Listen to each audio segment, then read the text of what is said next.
In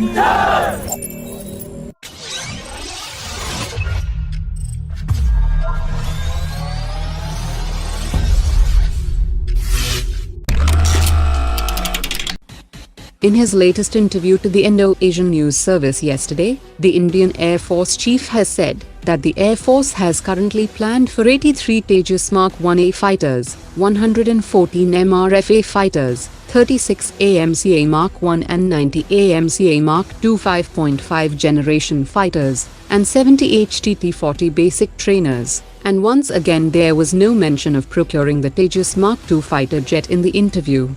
He also said that the procurement of swarm drones for operational use is under progress, and the Air Force is seeking to operationalize capability under unmanned combat enablers. That includes the entire spectrum ranging from armed UAVs to unmanned aerial combat vehicles in the coming decade.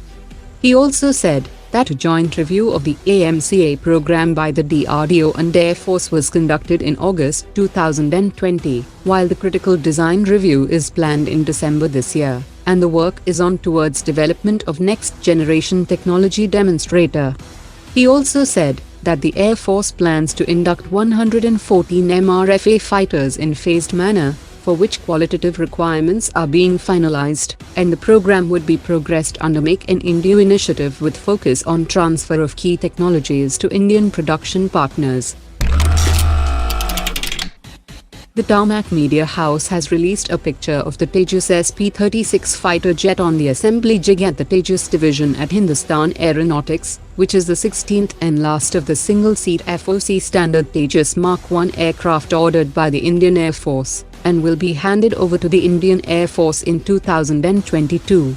The 7th and 8th FOC standard Tejas aircraft will soon be cleared for the first flight, while the 9th and 10th aircraft are in the advanced stages of fabrication and assembly, and will be handed over to the Indian Air Force by March 2022.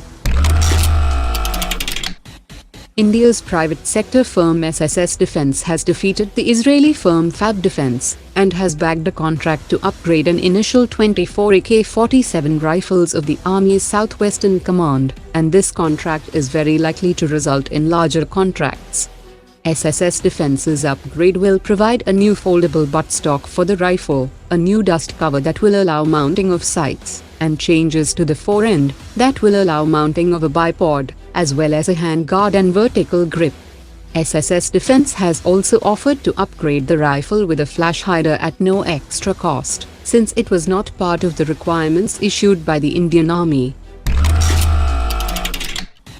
The Defence Acquisition Council is all set to clear the acquisition of 716 general-purpose machine guns from the United States for the Indian Special Forces, and the deal is expected to cost around 400 crore rupees through the foreign military sales route. The M60 general-purpose machine gun uses 7.62 by 51 mm NATO cartridges, and has a rate of 650 rounds per minute. The 716 general-purpose machine guns will be delivered much sooner, as the procurement is being done under direct government-to-government route. Along with the Union Minister of Ports, Shipping and Waterways, the Indian Navy chief evaluated the second round of sea trials of INS Vikrant, and he said that the ongoing trials of the aircraft carrier is going extremely well, and he expressed confidence that the Navy could take delivery of the carrier in April 2022 and commission it by August 2022. He also said that a dry document for 65,000-ton class carrier will be ready soon, and we have already mastered the indigenous DMR 249 ship-grade steel.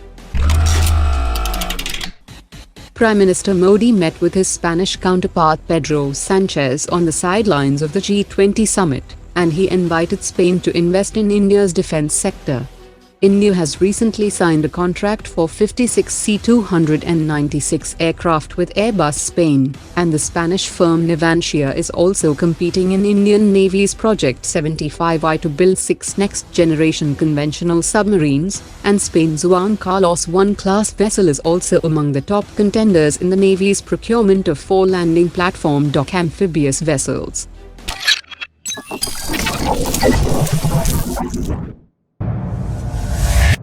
Omar dropped it.